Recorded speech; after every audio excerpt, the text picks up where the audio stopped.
Well, okay, my outstanding friends, it gets better and better day by day. This is Devil's Tower, but this is in Nigeria. There's a Devil's Tower in Wyoming in the United States. Now, this is from a guy, Matt T., who follows me, and Matt said the Nigerians believe the science is wrong also, and it was, this thing was created by or is made of giants, basically. And your research is spreading, thanks again, da, da, da. Now, that is it. And if you look at it, it is virtually identical to Devil's Tower in Wyoming. However, it's much more eroded. All right, now this is in Nigeria. This is all made out of that. Those are tendons. They're tendon fibrils. I will show you. I can pretty much show it without much chance of you being dismissive of it. Now he's going to go up and show whatever. I didn't watch the whole thing, but I can tell you what. This is made out of tendon fibrils, and it's just eroded down. Okay, check this out. I've been showing Devil's Tower for a long time. He's got 1 million hits on this only 12 days ago. He's called David Nikwa. He's got 61,000.3 subscribers. And this is about Giant's Tower in Nigeria, and I have some stuff to add. But this, I watched for a few minutes, but listen to this. It's nicely done.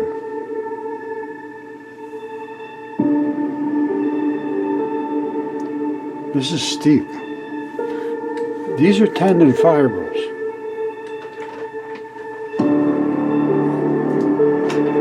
Today, we'll visit the Devil's Tower, or the home of giants, or should I say, the Giant's Causeway. Well, that's not exactly the name of this place, but in Northern Ireland, where this same structure exists, that is what it is called.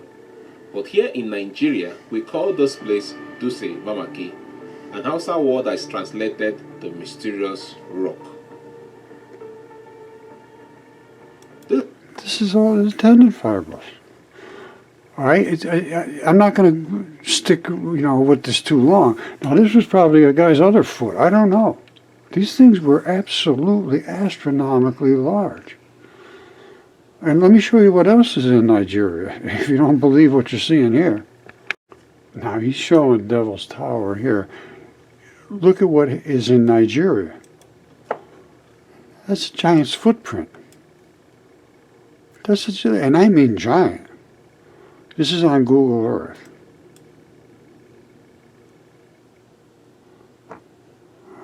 All right. This was from 2011. Now, that's a footprint, right? And that is a big footprint. This is a city over here, or some little settlement of some sort. Now, this was here with, it looks like he took the kids out and they started playing in the mud and he got mad. Here's the big guy's footprint, and then he got these little ones over here, and then he grabbed them and threw them over here and said, hey, it's stable over here. You can walk over here. Don't go over there. It's muddy. Yeah, but the kids probably went anyway. You see this? You have no idea how big these creatures were.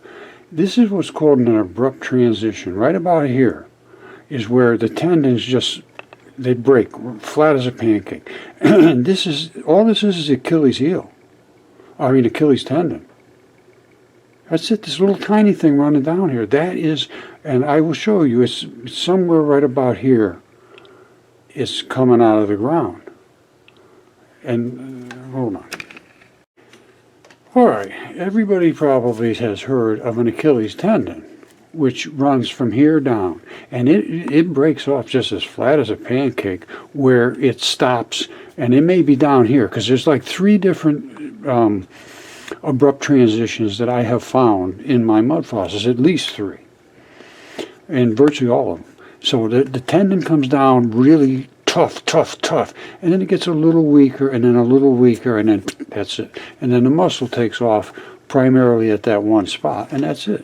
I didn't draw this picture. I don't know where this came from, but that's what that is, and that's exactly what you see in the Devil's Tower. And it is exactly the shape of the Achilles tendon. It goes running right up like that. This is not hardly far up there at all. This is what they call the wrinkle zone. The wrinkle zone means this is always under tension. It's a tendon. It's under tension. And when it snaps, it cling, and you get this wrinkle zone. This was at what they call a calcaneus, which is the ankle ball. Down here, it's below still. This is, as I just showed you. Now, this is what these tendons are. You see this real sloppy stuff on here? That's what they call synovial sheaths. You see them up there? Oops, can you see that? No, you can't. Oh, maybe you can. Oh, here it is. You see this? Right there, that synovial sheath is the slippery stuff that makes these tendons be able to glide. Well, everything's solid now. And that's what that is. Now, this time you can see it going this way. And all of this red stuff all over here is the guy's body. Now, I don't know if his other foot was over here somewhere or over here, right in this circle, but normally the way I'm seeing it now is, because I primarily find one. Sometimes you find two, but one is the more obvious. And the one is way up, and one is sunk way down in the ground. These things must have weighed hundreds of thousands of tons. And when the whole earth was saturated with water and you had all this mud, basically, he's going to try to push himself out of the mud. And one foot would go deep and one foot would be up. And I think this might be the area of the deep foot. Deep foot. Interesting. All right, so now, where are we now? We are at another shot of Devil's Tower. And this one here, you can see, there's a wrinkle zone. Very, very, very, very obvious. And down here is, you see these little structures right here? Those are the little jobbers that go right around the calcaneus. All right, let's go back and look at that one more time. Where is it? Where did you go, Mr. Calcaneus? Here. You see down there? I'm not sure exactly where it is, but it's broken somewhere up in this area, because that's the thing that rises up and attaches to the muscles up here. That's what makes your ankle be able to move up and down, the calcaneus. And you see these little fibery things? That's the place where it rounds around here. And it's in the ground, maybe, I don't know, up here somewhere, I don't know. But it comes up and then it snaps right off. There's a little narrowing spot that's prone to breaking. And I call them abrupt transitions. And I think they do too. You know, specialists. But I have my own way of talking. Now, this is down in Peru. Look at the size of this guy's foot. That's in Peru. That's a road and a park so that people can walk out here and play baseball or something. I don't know. But this is a guy's foot. He stepped in there and crushed the whole thing down. That's from Google Earth, too. There's so much evidence of this. It's undeniable. Even in my own backyard here, I got this one here. That's a fingertip, and it's been DNA tested in the whole 9 yards. I'll show you. I still even got fingerprints on it. This is the little pad that runs between this and the next bone so they don't bump and scrub. And this is like the blood supplies. I broke this piece off here right on the edge of the fingernail so I could get down into the blood, and I'll show you exactly why. And I showed this many, many times, and people are bitching about it. Well, go somewhere else. How about that? This right here is the fingerprints. And these little dots are the sweat pores. And this, my friends, has zero blood in there. You're not going to get blood out of that. But down here, you are going to get all the blood you can ever want. Now, how big is this fingertip? My thumb is the same width as one fingerprint ridge, like on your finger. All right, now, let's see what else I can show you about that. you saw this. You saw the fingertip. And that was both, those are both DNA tests. Well, one of them was DNA tested. Oh, here's what you need to see. This was, I was forgetting. There's the blood. Let's say you can get as much blood as you want out of fingers.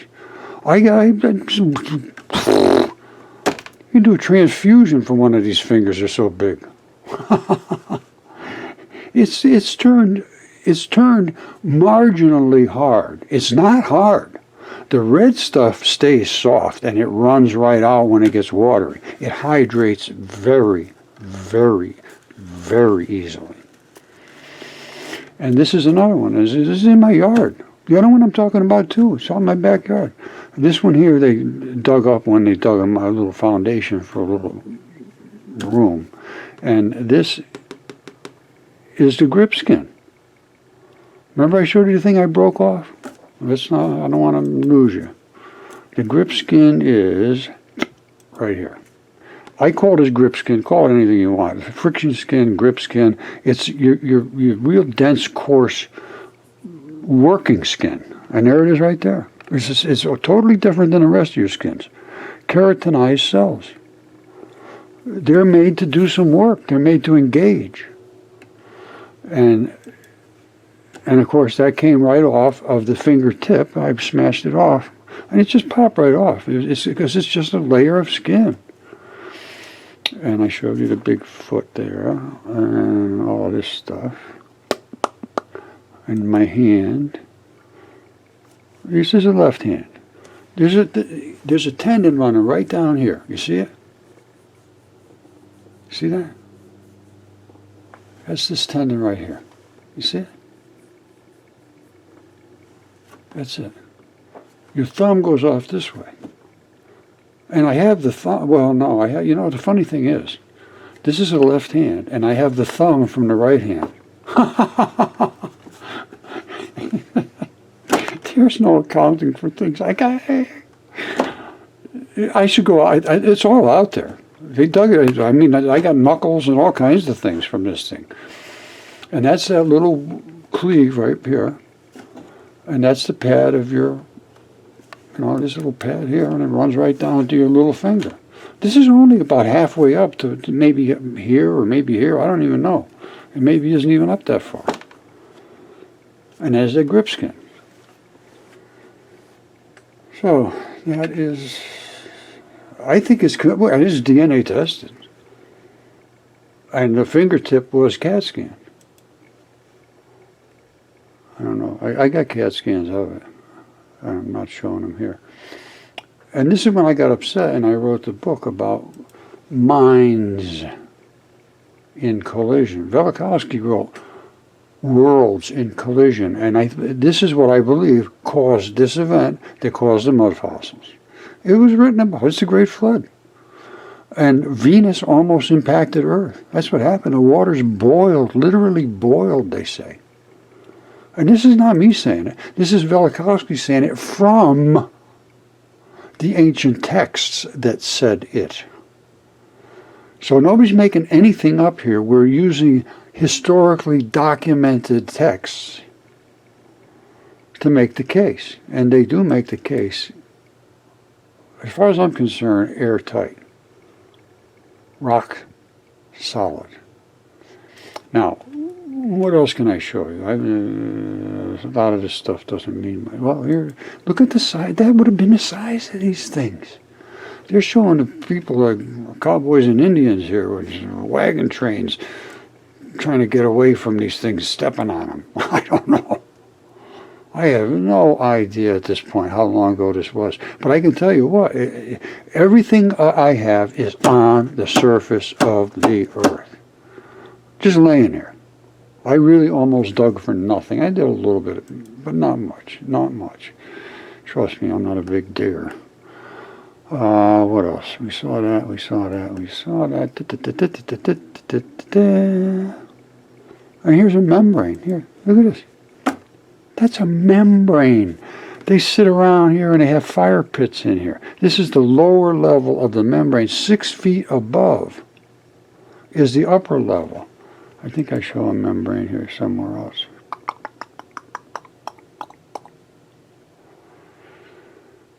No, of course not.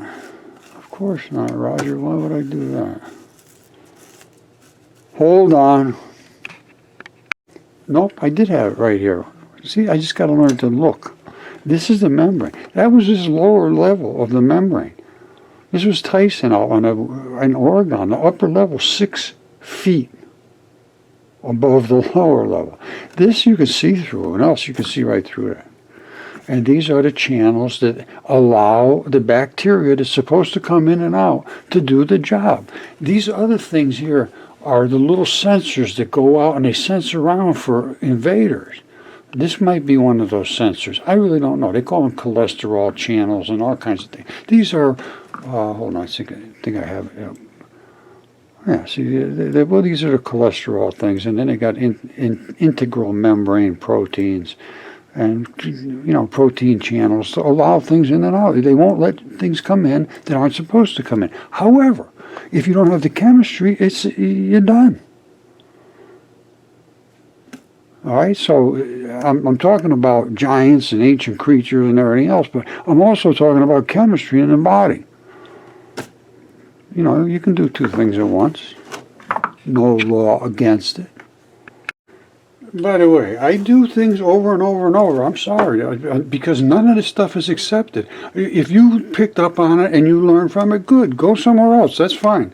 But I am going to continue to do the same thing over and over and over until I have some people that spread this out. I can't teach. I can't help anybody until it's a broadly approached subject. And right now, I have been stifled. I have 175,000 subscribers, and I never get more than 5,000 hits. And I know I'm being suppressed. That's pretty hard to dispute. Now, this is the interstitium stuff I was talking about. This is one of my mud fossils right there. That's a rock. As a matter of fact, I got it right here somewhere. There it is right here. And there's that little flap. That's that interstitial flap. This is a new organ system. Let me show you something. I'm going to put a little water on that. Even though it's, watch this. A little taste of water, and they just turn, it's like another piece of meat. Look at that.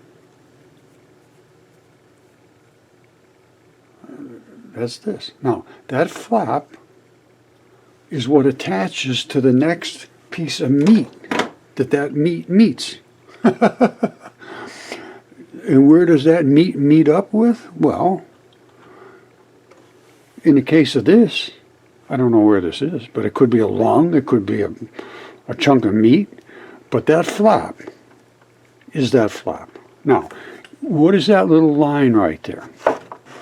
That line is the interstitial fluid-filled highway, I think. I can't prove that, but I'm going to show you where else I found it is in one of my lungs. You see this one here? This is what lungs look like. Now, this one is completely stripped down of the coating, which is called the pleura. And it's it's a rubber bag. I mean, it is a rubber bag. And it is all filled with fabrics. You see it? It's all fabric, and there's a lot of bloody, gooey fabric, rubbery stuff. I mean, it's just a rubber bag. Your lungs have to do this. What do you think? What are you going to call it? It's a rubber bag. Now, this one, the rubber bag fell off. Now, I can see the blood.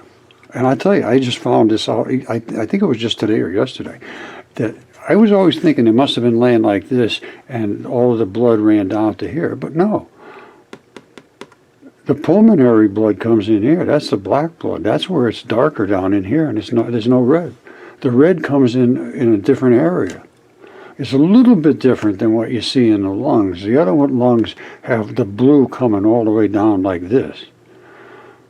But this one's red at the top too, so I don't know. But I can tell you what, that's a lung, and this is that latch I'm talking about. This latch runs that little tube up, and I believe this is where this bag sends its latch, which was right here. I can prove this, Absolutely prove it. Because there it is right there. And, hold on. Here's another lung that is in between the two of these. I got so much stuff here, it's just mind-boggling. This lung here has that rubber bag eroded off to this way. And this is that. So this over here is this. This over here is that. Well, guess what? This and that are the same latches. And there it is right there. All right, and it's unknown to science right at this moment. They don't know that. They just think it's just another piece of the fascia that coats the body. It appears to me that because there's this fluid-filled highway, you have to be able to take, this is the off-ramp between this and wherever it attached to, somewhere else in the body.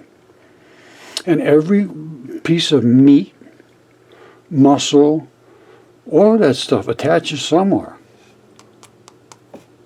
And it has to be able to continue its fluid-filled pathway, which is like a highway through your entire body. It's a complete highway system. And it has to be accessible for your bacteria to get to where they have to go. All right, so that's just a little anatomy, chemistry, physiology, biology lesson. I say it 100 times, nothing sits alone. If you don't understand everything about something, you really don't understand it. You have to understand the whole shooting match and how these alveoli are. And why they fill up with silicates? Why did that fill up with silicates? And why is this blood here? And why did it come out fluid? It actually came out fluid when that came out of the ground. It looks like blood if you poke yourself with a needle or something. That's what comes out. And it came out of these little alveoli, which are these, which normally have air in them. All right, so when the air, which was in there still, in this guy's body, when it was in this salty water, it just sort of filtered its way through the membranes, just like salty water in your blood is a salty solution in your blood. There's not much difference. Not much difference at all. So all the stuff just kept filtering through until it found a home for each one of these little particles and filled up. It's mud fossils are very simple. Very, very simple. You just have to open your eyes big enough to see a footprint that big.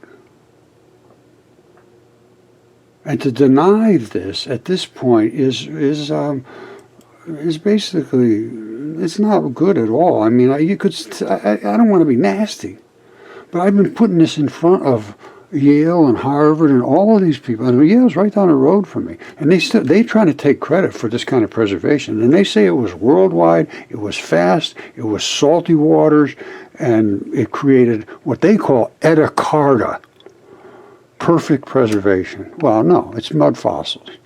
And Derek Briggs is the guy down there that I presented this to years and years ago, 10 years ago or so. And he refused to, no, just rocks. And not even just recently, after he's published his paper, taking credit for this very unexplained, all soft bodies creatures on Earth in this one thin layer became preserved in exceptional preservation. That's exactly what I told him. And now he's calling it his own name, Edicarta preservation. It's mud fossils, and they were preserved in exactly the manner I said. And Velikovsky was the one that did the research, and Derek Briggs is really. I can't believe that that's the way they do business down there. Can't believe it. But there's so many things that I have realized since I started to think for myself that it's just, I still have a hard time dealing with it because the kids are so indoctrinated, and it's not their own fault. They're not indoctrinated because they're stupid. They're indoctrinated because if they don't say precisely what they're told to say, they get failed. And I know this for a fact because I never did very well at all in any schools. Yeah, I did all right. Well, not too good. But I was always asking questions. They don't like that. Do not like that at all. So, another day of complaining, I guess that's about all I can do. What can I do? Until this is on every dinner plate at night talking about it. Geez, did you see that? Holy smokes. Who could possibly have believed something like that? That's what I want to hear. When that's common discussion, then I will stand down. Until then, no. Absolutely not. Okay, my friends, always a shocker, and this is the shocker du jour. I've been showing a dragon attacking a fish for years, 5, 6 years. I'm going to show it to you right now. Bob, who is a viewer, sent me this picture today. It's feng shui, and apparently they know about this. I need some help from you guys. Somebody's going to have to tell me about this. What was their stories about it? I mean, when I show you this is exactly what he looks like, Typhon, and that is exactly where he get the fish's fin.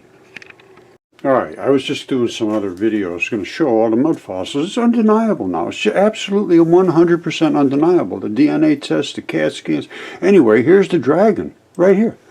Here's the dragon. There's exactly what he looks like, and he is attacking the fish, which is right underneath him.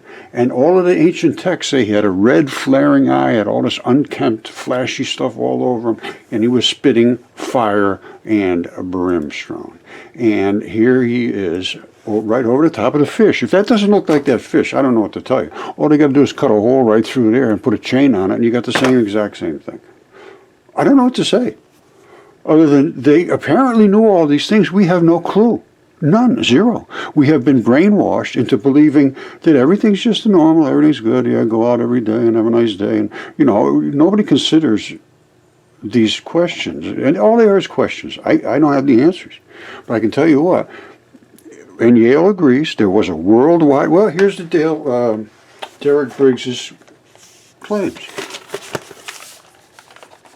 This is what they just signed off on a paper. Well, not just. 2016, after I presented him 5 years worth of information about this, he takes credit for it in 2016 with a paper under the table saying that there was a worldwide fast precipitation flood, and it created perfect soft body preservation caused by what he said was sand, but it's mostly mud, because the mud is the red flesh that just erodes.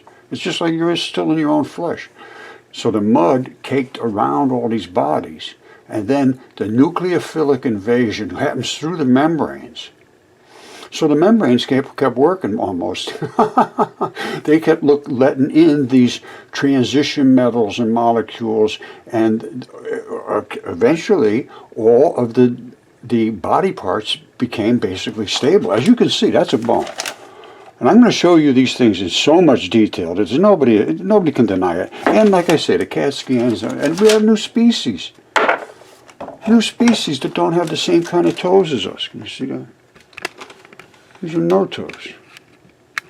Anyway, but this is Yale University. And again, I had presented this 3, 4, 5 years before this to him, and gotten CAT scans and DNA tests and everything. He still wouldn't even look at my stuff. And he still, to this day, apparently, is telling me, go find somebody that understands rocks. I'm not kidding you. That's what he told me. See if you can find somebody in your area that understands rocks. Even after he published his paper. That's not becoming. So he's claiming, we all figured it out. Perfect soft body, and they call it endocardia preservation. Well, no, it's mud fossil from nucleophilic invasion by transition metals in heavy, wet soils. Mud is the best because mud is flesh, basically. The body part stabilizes as the membranes continue to work and let the molecules through. And that's why they all come out on like the membranes. The membranes are what I was originally going to call this fascia, this is what it is. Facilitated fossilization. And fascia is the rubber bag that coats all your organs, all your body parts, all your skin. That's all the same stuff. It's made out of collagens. Even a goose. This is Caesar, my goose. I'm going to show you his neck. I'll show you everything. Everything here died in the flood. One side is flat. Just like Derek Briggs says. A very fast, watery, salty flood. Look at that side, look at that, flat. Flat as a pancake. Look at this one. This is a lung that's partially degraded. All the pleura, well, not all of it, but half of the pleura is worn away down to the alveoli. Flat as a pancake. And here's that little flat latch that holds that lung in. Here's the latch here that holds this lung in. And they all have the same stuff. That's something else. I discovered that. They still don't know that it's a completely separate body part. And here's one in the lung. There it is right there. It's a completely separate body part than the others. It's the fascial latch. There's so much to understand about this. That fish was being attacked by that dragon, and it is denied by the people that are teaching your kids. They want to teach them their version of everything, and it matters not about the truth. And I have experienced this very, very well in the top universities. The top universities. If you think you're getting a good education, you are getting indoctrinated. Now, if you go there for a technical expertise, that's different. But if you're going for theology and geology is completely 100% wrong. Every single molecule I can find was once in some living creature. Every single one. And I can find them everywhere around the world. It's not just here and there. And these ancient texts says there was giants in the earth in those days. And then after that, when the sons of God went into the daughters of man. And I'm starting to believe every word of that. And I'm going to tell you right now, after all my research, and I did more than probably anybody, and that ain't bragging if it's true, and it is true. I now see Jesus Christ as the only one I am going to turn to, and he is the guy that came with peace and love, and boy, I'd like to be in that place. I got to tell you that right now. So Jesus, I'm coming, buddy. Just put your hand out, and I will grab a hold of it tightly. Okay, the reason I'm so upset about this is these are the people, this is Yale University. Derek Briggs is supposed to be the top, and I went to him because of that, and he destroyed me, basically, because nobody else would talk to me after that. They said, go to Derek Briggs, he's right down the street. I said, he won't talk to me. That's because you are an idiot, Roger. I said, oh, thank you, have a nice day. And this is what he's talking about, is precisely what I presented to him. Exceptionally preserved soft body teachers. Biota just means creatures and plant biology and everything. It was all preserved. And he calls it endocarya style preservation. Mud fossils, Derek. And you did this in 2016, signed off on this. And guess who did it much earlier? Yes, Derek, that's correct. A Roger. And here's when I did it. I had the results back in 2015. Of course, I had CAT scans too. I had 7 CAT scans. I had the DNA, 3 different tests, 3 mud fossil samples. Now, here's what happened. I took the samples right out of the blood, sent them to extract the PCR from the DNA, and then they can work it all through the sequences. And then they found out, and this took 3 months, from 615 to 915. And there was 3 samples, and I'll show you them. They were just absolutely flawless. It's just saturated with blood, and they went to go through the whole whole shooting match of how they did it and how long they soaked it for, and it's just a lot of words to me. But I do know, I consulted with them very regularly on this. They were excellent, excellent, excellent. Tom was very, very, very good to work with, and he was excited about the results. He said, "Yeah, I was really excited." He said the DNA was somewhere excellent quality DNA, excellent quality. It was really raw blood, basically, obtained from the 36-inch tip. That's the giant tip that I broke the fingerprints off of. And the lung, and here's the lung right here. It came right out of, right down in here. All you got to do is drill a little pin drill down there. You don't need 2 pounds of blood to give it to them.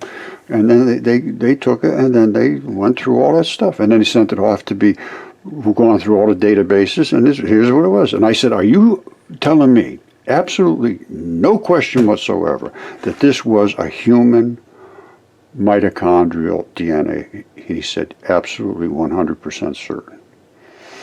Now you got to start, what does that mean?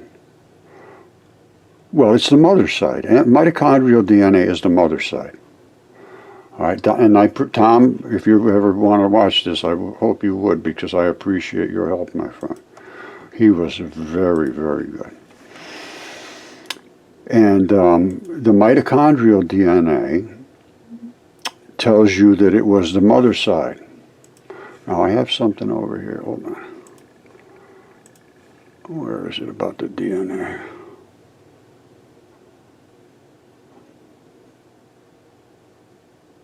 Hold on. All right, this gets a little technical. It's not really that tough to understand, but there's 2 different types of DNA. One of them is the nuclear DNA, and then there's the mitochondrial DNA. Well, the nuclear DNA is, well, let me show you. Here's a little characterization right here. All right, this is the nuclear DNA. It sits in the nucleus. There's always a central nucleus core, and that's where all of the big stuff happens. The rest is, extra. In what they call, well, never mind. The nucleus is the most important part, but out inside of the other fluids that are in the cell is the mitochondrial DNA. See, it's floating around in there. These are all cells, but they're just showing you this is the mitochondrial, this is the nuclear DNA. The mitochondrial comes from the mother's side.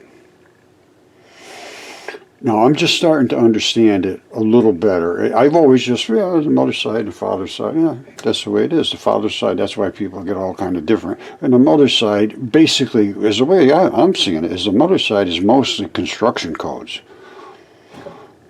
Right? Because that's the way I'm seeing it now. The mother's side is really, it doesn't change much at all.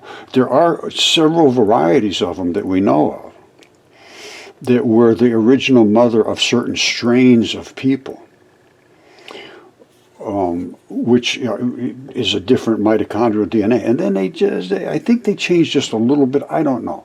It's a very, very deep subject. I mean, D-E-EEP, with a lot of eeps. But this was a Nova thing about trying to figure out Neanderthals and their who evolved from who, and defining all this stuff, and finding the micro ancestors, and dating all this stuff. I'm telling you, there is so much they don't know, and so much they just overlook. They don't care. It doesn't fit. Don't look at it. That's what I found. That's what I found. Don't look at it if it doesn't fit exactly what you said. Don't take it on. Okay, I am going to leave it at this for today, because the next one, we're going to get deep into the ancient, call them whatever you want, religious, scriptural, spiritual, or anything you want to call them. I don't care what you call them. It's the texts that relate to the events that were in the beginning. Now, what beginning? I don't know. Maybe there was 100 beginnings. I have no idea. But I am looking deeply into as much as I can see. And And it relates to actual light. Light is the particles that constructs every single thing there is. That's in my other research. I don't know if I showed it to you here. I'm sure I didn't, because it's sort of on the fringe, but let there be light.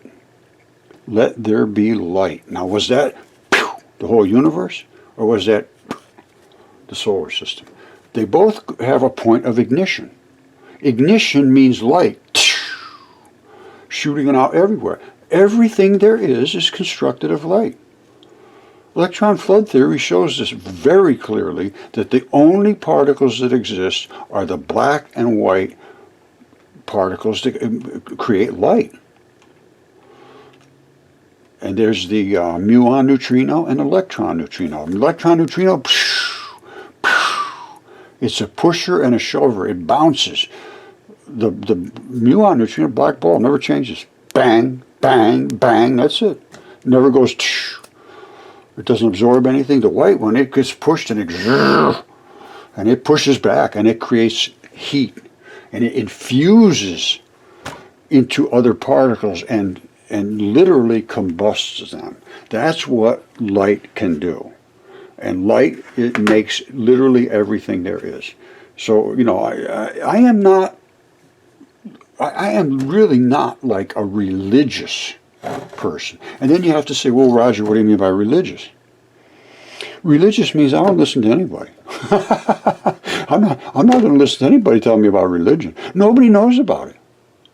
I don't care who they are.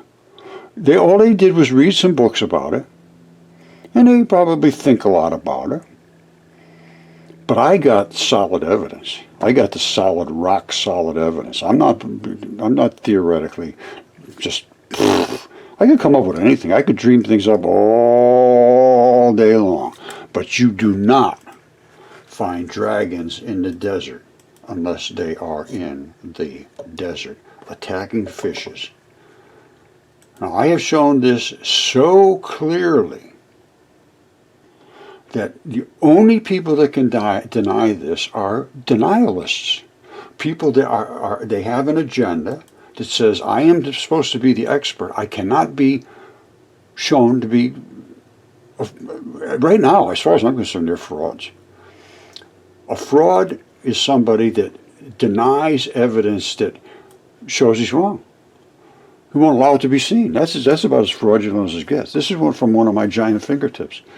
That's where the fingernail was, right? You know, this is a CAT scan from it. Yeah, and the surface scans are very good, but deep down inside you don't see a lot because, well, here's an outside. This is where the bone is. I believe that's the vein side. That little hole right there is a vein, and that's the tendon. And this one here is the tendon for the artery side, and that's the artery hole. And this is the bone that bumps up against the next bone. And that's another part of the CAT scan that we had done on my stuff. And these are from this hand, which I showed. So I show hundreds, literally hundreds and hundreds of videos on these.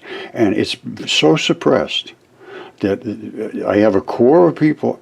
That's the only ones that apparently see it, as far as I'm concerned. Anyway, that's a hand.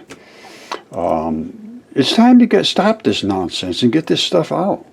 This is Caesar's neck. You see this? Caesar's my goose. Hold on. I call him Caesar Augustus. Now, this is his little bill or beak or whatever they call it on a goose, and there's his neck. Now, this right here, that's the artery going up to his head. Now, this right here is the bony area that comes up his head.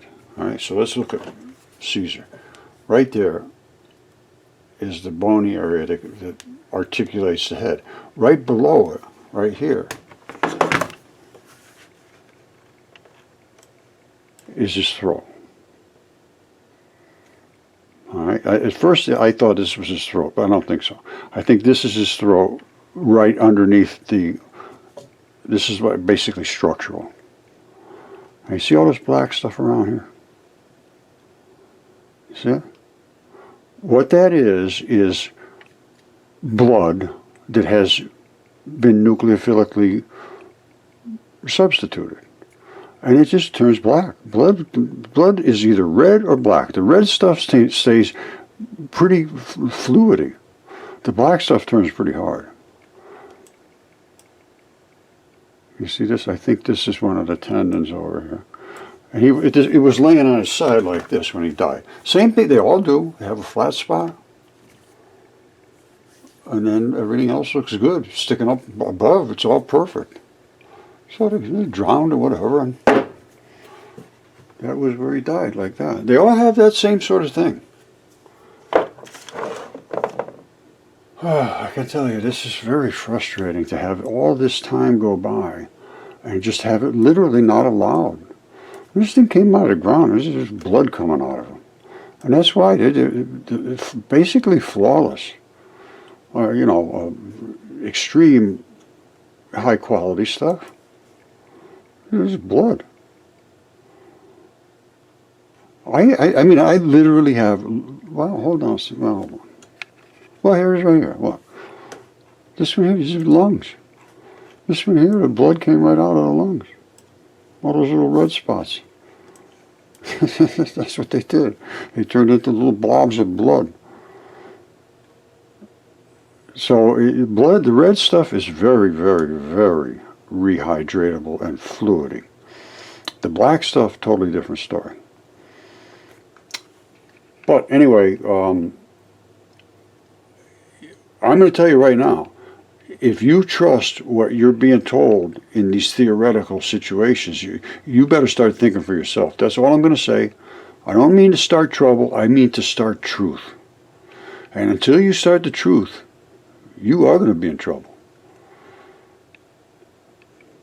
And I mean, like I say, I'm going to go into the deep into the religious context now, because it's all come to a head for me.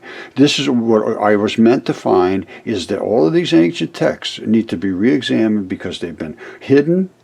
For what reason? By who? I don't know. All I know is that you cannot speak about this in school and stay in society with a job and all that stuff. They'll let you sort of be on the fringe and say, oh, here he goes again. I don't start talking to him about God. Oh my God. And because people do get somewhat fanatical about it, and this is what happens as a response to suppression. When you're suppressed, you start to get a little annoyed. And then you want to speak up. If you got any kind of cayunes, you say, oh, yes, sir, oh, yes, sir, I'll do anything you tell me to, sir, because you must have some kind of special knowledge that I could never acquire. No. You were born into some family that you will never get into. And basically, that's how it's boiled down to now. I go with knowledge and somebody that will stand up and discuss, and that has completely stopped. I have nobody from mainstream that will even talk to me anymore. They know they're screwed. There is no defense to what they are doing to your kids. And I mean, at this point, it is disgraceful. I wanted it to be nice and everybody have a good time. We all learn something. First words out of Derek Briggs's mouth was, what are you, a creationist? And I didn't even know what he was talking about. I said, what are you talking about? He said, oh, we get all these people that fight giants and everything. I said, well, I found them. I got them. They're here. And then, it's just like, I didn't even have to see, I couldn't see him because I was on the phone with him, but I could tell there was a glaze over his eyes. Oh my God. He's probably hanging the phone somewhere out here. Oh, I have no idea what he did, but I'm going to tell you right now, there was no interest in scientifically valid information because it was not welcome. Now, if you look up academic fraud, two things apply here. One is suppression of unwanted information that is valid. You don't get any more valor than this. 2 is taking credit for somebody else's work, which is why I presented it all to him. Now he's taking credit for it. But the paper is slid under. Nobody's ever heard of this. Nobody ever heard that Yale says there was a great worldwide flood and all these creatures preserved perfectly. They're never going to hear it because they won't speak it. Because it takes away from their authority to profess. Now, there's got to be something I can do about this, and I think I am going to pursue this a little more vigorously because it's just not right. At some point, you have to make a stand. When something isn't right, it isn't right. And the kids are being taken advantage of. The teachers and professors and universities are not doing their fiduciary duty to look out for the best interests of the people that they have complete domination over. And this could be very, very, very big. I mean, this is a lot more important than, all this nonsense going on with Donald Trump. This is reality of the world here. If we could have reality and have people be able to speak, you wouldn't have these kind of issues with people lying and deceiving and doing all this crazy, insane stuff. I don't think. Well, who knows? I don't care. I don't care anymore. I want truth. I want truth. Give me truth or give me truth. I can tell you what, everybody dies. So is it give me liberty or give me death? Well, give me truth or give me death. I just assume, I know I'm going to die. You're going to die. If you think you're not going to die,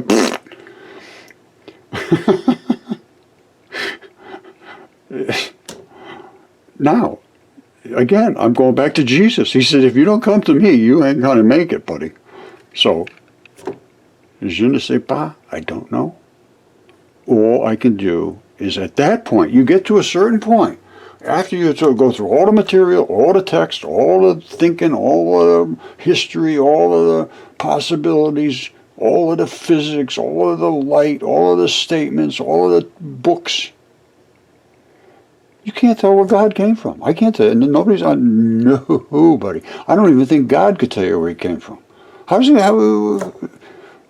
If there was nothing and then all of a sudden there was something, that would tell me something created the something. But what created the something that created the something? You can never get back to the beginning. So we are going to discuss what this, does it have any meaning, these things I've discovered here that relate to the ancient text? Is there some benefit to us, or is just put us into deeper confusion and delusion?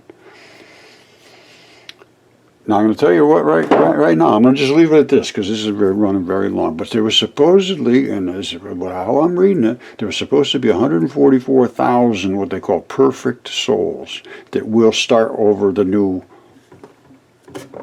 earth or whatever. I'm not sure. This again. I am no expert here. I need to learn. I need help. But what I was reading, and I don't even know where it was a long time, 144,000 perfect souls. And trust me, I am way off of that mark. If they take anything, I did a lot of things I am terribly ashamed about. I will not confess to you, but if you didn't do a lot of things you're ashamed of, then you're probably shameless.